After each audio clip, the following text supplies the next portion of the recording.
नमस्कार साथियों, स्वागत है आपका साहित्य अध्ययन मंत्र पर। रासो साहित्य की कल हमने शुरुआत कर दी थी और रासो साहित्य की कुछ विशेषताएं और रासो साहित्य के कुछ मुख्य बिंदुओं पर हम लोगों ने चर्चा कल की थी। आज हम लोग कुछ ग्रंथों पर चर्चा करेंगे जो रासो साहित्य के प्रमुख ग्रंथ है। ठीक है, देखिए इसकी जो सारणी है वो हम लोगों ने कल समझ ली थी। कौन कौन से हमें ग्रंथ रासो साहित्य के अंतर्गत पढ़ना है उसको भी हमने कल देख लिया था। तो आज की क्लास में हम लोग कुछ चर्चित रासो ग्रंथ जो है उन पर बात करेंगे। ठीक है, चलिए इसमें सबसे पहले हम लोग देखेंगे खुमाण रासो। आप लोग भी साथ में नोट्स करते चले। ठीक है, देखिए खुमाण रासो के बारे में कुछ जरूरी बिंदु जान लेते हैं। इसमें कुछ मुख्य मुख्य चीजें ऐसी है जो हमारे लिए जानना बहुत ही आवश्यक है। ठीक है, और परीक्षा की दृष्टि से बहुत महत्वपूर्ण भी है। ठीक है, तो चलिए देखते हैं। सबसे पहले खुमाण रासो का जो समय है उसको देखते हैं। खुमाण रासो का जो समय है वह 9वीं सदी है और ये जो 9वीं सदी समय माना है ये समय आचार्य शुक्ल के अनुसार है। ठीक है, तो आप लोग यहाँ साइड में इसे भी लिख देंगे कि आचार्य शुक्ल के अनुसार इनका समय जो है 9वीं सदी। ठीक है, इसके बाद अन्य इतिहासकारों ने इनका जो समय है वो अलग अलग माना है। ठीक है, तो मोतीलाल मेनारिया ने जो है इसका समय 18वीं सदी माना है। तो यहां पर ये भी लिख लेंगे, मोतीलाल मेनारिया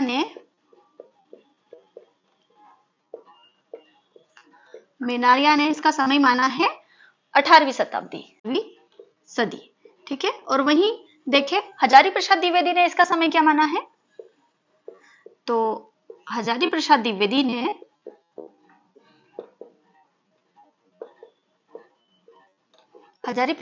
क्या माना, 1673 से 1703 ईस्वी मानते हैं।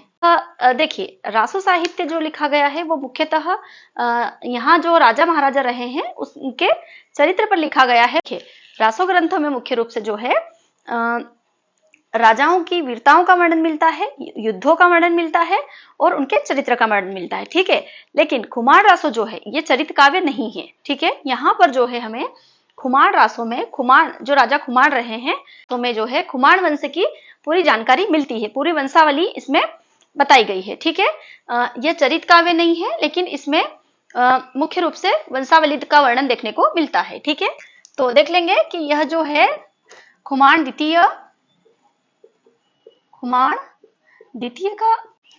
द्वितीय की जानकारी मिलती है। और देखिए इसका समय माना है 813 से 843 ईस्वी। ठीक है, तो खुमाण रासो का जो समय आचार्य शुक्ल के द्वारा 813 से 843 माना गया है। ठीक है, और इसी को आधार बना करके आचार्य शुक्ल जो है खुमाण रासो का 9वीं सदी मान लेते हैं। ठीक है, और मोतीलाल मेनारिया इनका समय जो है 18वीं सदी मानते हैं और वहीं हजारी प्रसाद द्विवेदी इनका समय कुछ और मान लेते हैं। ठीक है, तो देखा जाए तो खुमाण रासो के जो समय है इसमें भी एक मत नहीं है ये विद्वान। ठीक है, और कुछ मुख्य बिंदुओं पर चर्चा करते हैं। देखिए जैसे खुमाण रासो से किस तरीके से प्रश्न बन सकते हैं, है ना, उस पर हम लोग चर्चा करते हैं। जैसे देखा जाए इसका समय हम लोग देख चुके हैं, किस विद्वान ने क्या माना है वो भी देख लिया है। ठीक है, इसके बाद हम देखते हैं कि इसमें इसकी भाषा क्या, भाषा पर देखते हैं। इसकी भाषा जो है वो राजस्थानी रही है। ठीक, ये जो है मुख्य रूप से वीर रस प्रधान काव्य है, इस बात का भी ध्यान रखेंगे। वीर रस प्रधान रासो ग्रंथ है। ठीक है, इन बिंदुओं को आप भी नोट करते चले साथ में। ठीक, यह जो ग्रंथ है यह 5000 छंदों का एक ग्रंथ है। लिखेंगे 5000 छंदों का विशाल ग्रंथ है। ठीक है, 5000 छंदों का विशाल ग्रंथ है जो अभी कहाँ है, किस संग्रहालय में इसको रखा गया है। तो यह जो है पूना संग्रहालय में अभी संरक्षित है। ठीक है, यही लिख लेंगे, पूना संग्रहालय में संरक्षित है। ठीक है, आगे चलते हैं। अब देखिए खुमाण रासो जो ग्रंथ मिला है इसका जो विस्तार से इसका वर्णन है वो किस विद्वान ने किया है ना, ये प्रश्न भी बन जाता है। तो इसका जो विस्तार वर्णन है इसको देखेंगे, रासो ग्रंथ का विस्तार से वर्णन किया है कर्नल जेम्स टॉड ने। बहुत महत्वपूर्ण बिंदु है, कर्नल जेम्स टॉड, ठीक है, बिल्कुल भूलना नहीं है आप लोगों को। ये कर्नल जेम्स टॉड का नाम कहीं कहीं सुना हुआ लग रहा है आप लोगों को। कर्नल जेम्स टॉड वही है जो राजस्थान इतिहास के जनक माने जाते हैं, ठीक है। राजस्थान इतिहास को लेकर के इन्होंने कई सारी पुस्तकें लिखी है। यहाँ पर बस यही मुख्य बिंदु थे जो हमें खुमार रसों के बारे में जानना जरूरी थे, ठीक है। एक और लिख लीजिए कि यहाँ पर खुमार वंश की जानकारी मिलती है। खुमार रासों में जो है खुमार वंश की जानकारी मिलती है, मुख्य बिंदु। ओके, चलिए देख लिया। अच्छा, खुमार रासों के जो रचनाकार है मुख्य रूप से वो तो हमने देखा ही नहीं है, यही लिख लेते हैं नीचे। रचनाकार को ऊपर ही लिखना था लेकिन वो छूट गया है, यहां लिख लेते हैं, आप लोग ध्यान रखिएगा। रचनाकार है इनका दलपत। वैसे कल भी मैंने ये सब चीजें नोट करवा दी थी, कुछ मुख्य बिंदुओं पर चर्चा रह गई थी। दलपत विजय, ठीक है, ठीक है। खुमार रासों के बारे में ये मुख्य बिंदु है जो आप लोगों को ध्यान रखना है, ठीक है। इसके बाद हम लोग पढ़ते हैं आगे बिसलदेव रासों को, ठीक है। सेकंड है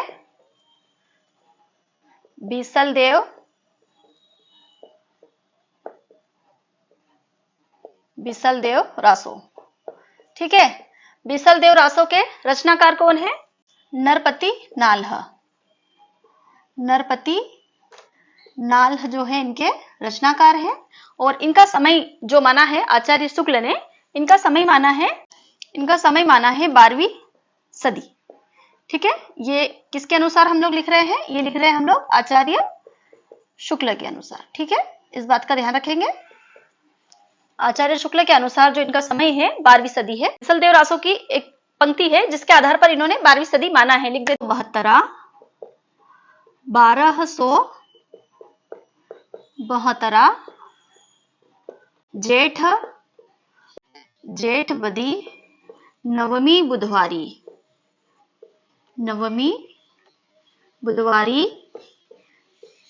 नाल्ह रसायन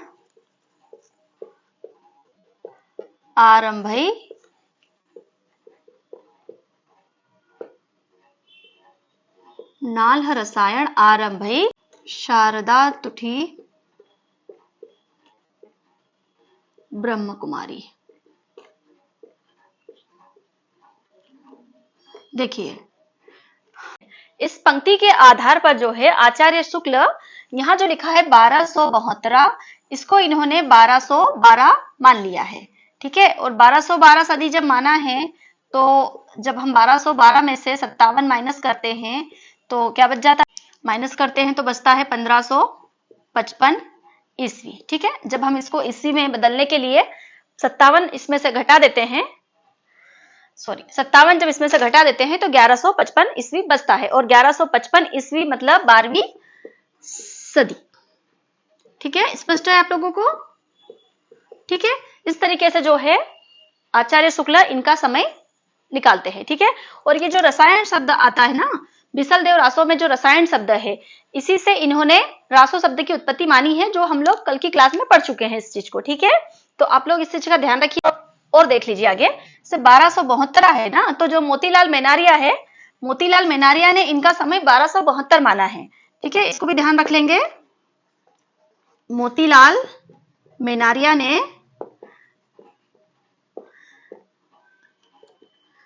इनका समय जो माना है बिसलदेव रासो का, वो माना है 1272, ठीक है। इसी पंक्ति के आधार पर उन्होंने 1272 समय माना है, ठीक है।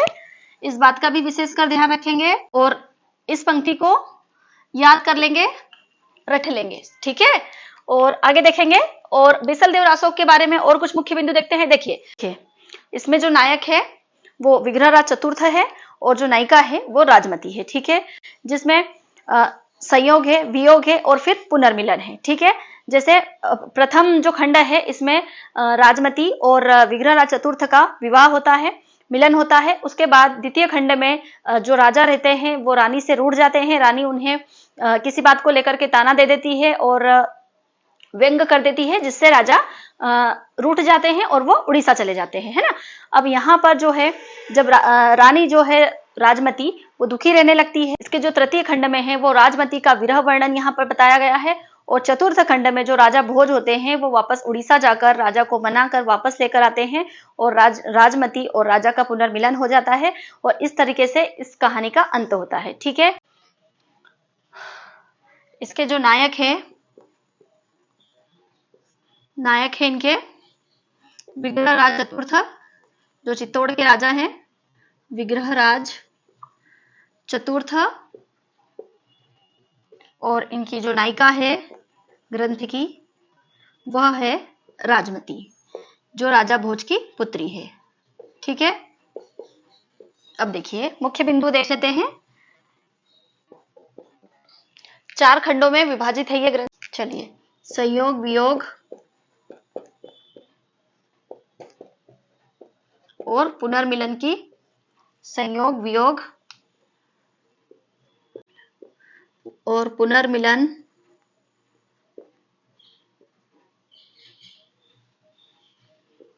का वर्णन देखने को मिला है इस ग्रंथ में। ठीक, इसके बाद देखते हैं हम लोग कि यह 12 मासा शैली में लिखा गया ग्रंथ है। 12 मासा शैली में लिखा हुआ है। 2000 चरण मोस्ट इंपोर्टेंट है, 4 खंड और 125 छंद है। ठीक है, मोस्ट एंड मोस्ट इंपोर्टेंट है। अगला देखते हैं 4 खंडों में से प्रथम खंड में क्या होता है उसको देखते हैं। प्रथम खंड में जो है राजमती, जो मालवा के राजा भोज की पुत्री है राजमती, व विग्रहराज चतुर्थ का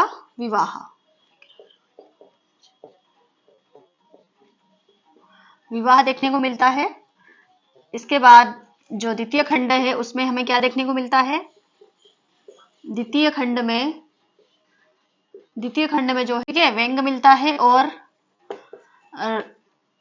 राजा जो है वो रूठकर उड़ीसा चले जाते हैं। ठीक है, रूठकर उड़ीसा चले जाते हैं। ठीक है, ठीक है। इसके बाद तृतीय खंड में जो है मुख्य रूप से इसी को आधार बनाकर इस ग्रंथ की इस ग्रंथ को प्रेमाख्यान काव्य में रख देते हैं, है ना। वीर काव्य से हटाकर इसको जो है ढोला मारूड़ा दोहा और संदेश रासक जैसे ग्रंथों की श्रेणी में रख दिया जाता है इसी खंड के कारण। ठीक है, इसमें जो है रानी का विरह काव्य जो है, रानी का विरह वर्णन है। इसके बाद जो विरह वर्णन की शुरुआत होती है ना, जैसे हम लोग देखते हैं नागमती वियोग वर्णन में जो देखते हैं हम लोग, तो नागमती वियोग वर्णन शुरू होता है आषाढ़ से, है ना। जो बिसल देव रासो है इसमें शुरुआत होती है कार्तिक मास से। ठीक है, इस बात का ध्यान रखेंगे। पहले इसको हम पूरा कर लेते हैं। चतुर्थ खंड में क्या है, चतुर्थ खंड में फिर जो है राजा भोज जाते हैं उड़ीसा और वो राजा को मना करके वापस से चित्तौड़गढ़ लेकर आते हैं और पुनर्मिलन होता है कि राजा का पुनः चित्तौड़गढ़ लौटना। ठीक है, चित्तौड़ आना। ठीक है, ये 4 खंडों की आपको मैंने थोड़ी सी विषय वस्तु बता दी है। इसके आधार पर आप लोग देख सकते हैं कि किस तरीके का ये ग्रंथ है। ठीक है, इसमें ब्रज भाषा का पुट देखने को भी मिलता है। ठीक है, ये जो कृति है इसको भी लिख लेंगे कि साहित्यिक ब्रज भाषा का पुट मिलता है। ब्रज भाषा की जो है ये पहली रचना मानी जाती है कि प्रथम कृति है। ठीक है, इसके बाद आगे देखें इसमें और क्या देखें। 12 मासा वर्णन जो है वो कार्तिक मास से। ये प्रश्न कई बार एग्जाम्स में पूछे गए हैं, कई बार। ठीक है, तो इसमें से आपको एक भी बिंदु नहीं मिस करना है। कार्तिक मास से प्रारंभ, कंफ्यूज नहीं होना यहाँ पे। क्योंकि जो नागमती देखिए नागमती के वियोग वर्णन में जो नागमती और राजमती इन दोनों की तुलना इस तरीके से की जाती है कि नागमती और राजमती दोनों जो है अपने वास्तविक दुख से रोई है, अपने वास्तविक आंसुओं से रोई है, ये किराए के आंसुओं से नहीं रोई है। ठीक है, तो इनका जो विरह काव्य है वो हिंदी साहित्य के इतिहास में एक अपनी अलग छाप छोड़ता है। आचार्य शुक्ल जो है इसे वीर गीत परंपरा का काव्य मानते हैं। ठीक है, आचार्य शुक्ल इनको जो है वीर गाथा काव्य से बाहर रखते हैं और वीर गीत काव्य मानते हैं।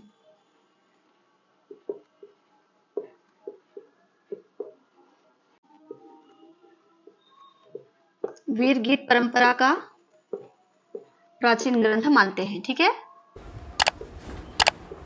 ऐसे के ऐसे एग्जाम्स में उठकर आ जाते हैं लाइनें कि वीर गीत परंपरा का प्राचीन ग्रंथ किसने कहा है ना, तो हमें ये लाइन याद होना चाहिए कि आचार्य शुक्ल ने कहा है। ठीक है, देखिए रासो साहित्य का यदि प्रतिनिधि ग्रंथ देखें हम लोग तो वो पृथ्वीराज रासो है। ठीक है, लेकिन वीर गीत अगर देखा जाए तो वो 12 मासा शैली में सबसे उच्च कोटि का विरह वर्णन जो देखने को मिला है वो हमें बिसलदेव रासो में देखने को मिला है।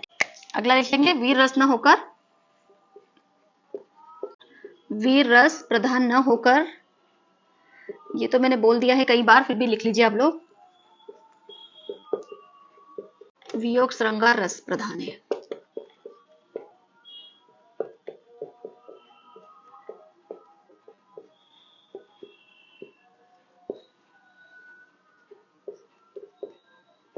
आप लोग साथ में चाहे तो नोट भी करते चलिए।